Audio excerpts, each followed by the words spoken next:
number 32, to me, it just holds strong to me because it resembles something that I truly thought he was a Division I football player and should have been, but wasn't. So why can't I carry that on for him after we went through such a rough time in his late high school years?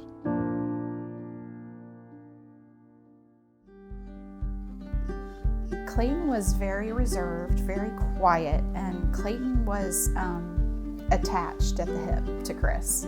It was elementary school, straight on the bus, head to the high school, and see my dad, be with my dad, go to practice, and then mom would come I'd leave that practice early for my mom to come pick me up from her work.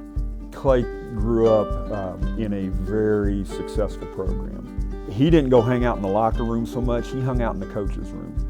And his football IQ is off the charts. Growing up, it was just always seeing him coach everybody else, then seeing him coach my cousin, and then my brother, then my other brother, and then me, and then my middle brother at the same time. He was definitely, at times, coach first, dad second. My oldest brother, Cody, he was the guy, like Friday nights, small town, like he was the guy. And that's what me and my other brother, Casey, always wanted to be. You know, Cody was a pretty special player, and both Casey and Clayton both looked up to Cody.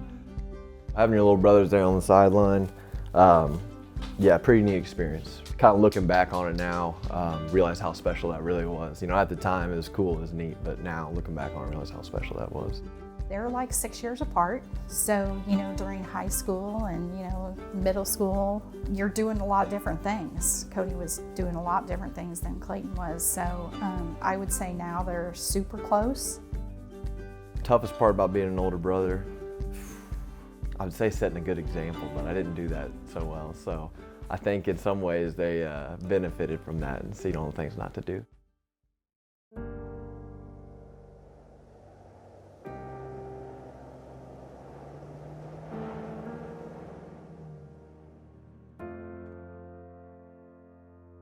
His junior year, my 5th grade year, a doctor that we had been in relationships with, Cody went to him after having some shoulder neck issues that he thought was normal his whole life playing football. Dr. Kersey just went and listened to a seminar talking about Chiari malformation. Is basically the bottom of his brainstem sits too far down and it can pinch nerves and stuff, but he recognized it right away and that was the end of his career.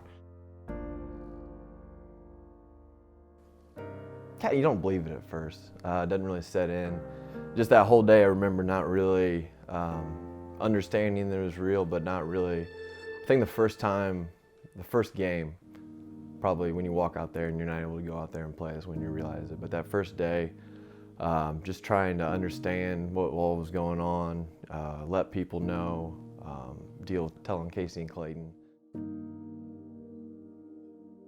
I remember we sat Casey and Clayton down and told them, and they both were obviously very upset.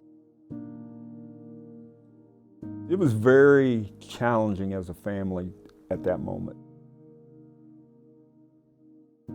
They were going to try to figure it out before, and I can remember the night when he walked in, like my parents told us, when he walked in and told us like kind of what was going on,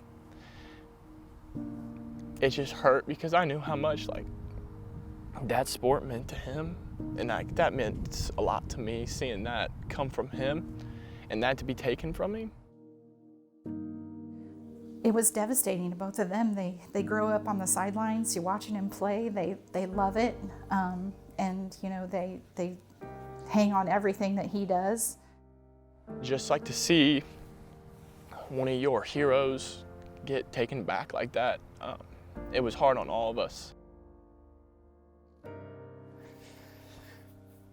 That obviously means a lot because that's who you want to be as an older brother, is a hero to those guys. So to hear him say that, yeah, that means a lot.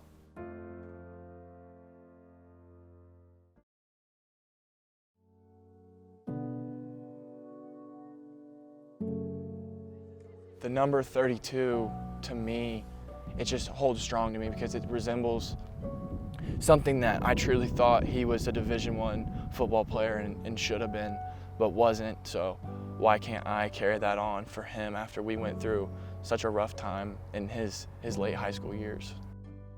For what I thought of when I saw the number 32 and then being able to wear it myself, and then now watching Clayton with it on the field, yeah, it's pretty awesome. I remember coming here, I had texted coaches that recruited me like, hey, I want 32. I know a guy just left. That number meant a lot to me. But when I came here, I knew that I wanted 32. And I've had chances to change it, but there's no way I'm changing it.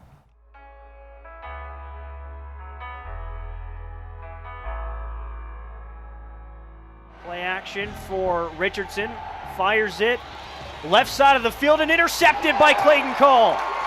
Right around the Cardinals' 16-yard line, exactly. You know, Clayton's always had a pretty serious side to him. Even as a young kid, just pretty driven. But it was like it just kind of turned up several notches. Tyler Stockton, the defensive coordinator, told us this week Clayton Coll, one of the smartest football players on the team. He's also a guy, he's played about every position on this defense. He's played safety, played linebackers, played a little D-line. But he said, look, he's the future. Next year, this is going to be his football team. He thinks that highly of him. It was Clayton's big push to just say, this is what I want to do. I want to do it for Cody. And he was disciplined in really seeing that through. You could see his size, you could see his movement skills, and you can see how much he loved to compete. And so once we were able to get him here and evaluate him, we knew that, all right, we made him an offer, and from that point forward, we just had to work extremely hard in recruiting to convince him that Ball State was the right fit. I want to say it was MLK Day. I came here, and Coach New offered me up in his office with my parents there. And I remember just trying to keep a straight face and just not explode and not freak out because it was one of the best days of my life. And then I remember walking out with my parents and my dad's just we're just all trying to keep it together. By the time we got in the car and I just exploded. You know, I just felt like this was a staff that I wanted to be around. This was a university I wanted to be around. It just felt like home. It felt like the coaching staff we have here was like the ones I felt with when I was a kid around my dad when they won championships. When I committed here, I knew I was committed here and I was happy with it. His work ethic, his football intelligence really stood out early on in the process. He's been incredibly patient, but make no mistake about it, when Clayton's number was called and he started playing a significant role for our football team, very quickly he made a difference for us. That's been his dream all along. And to see him just live it out, yeah, every time he steps on the field, it's pretty special. Everybody has their battles. You know, my adversity that I've been through is going to be different than another person's, but those are things that hold strong to me that will be with me the rest of my life.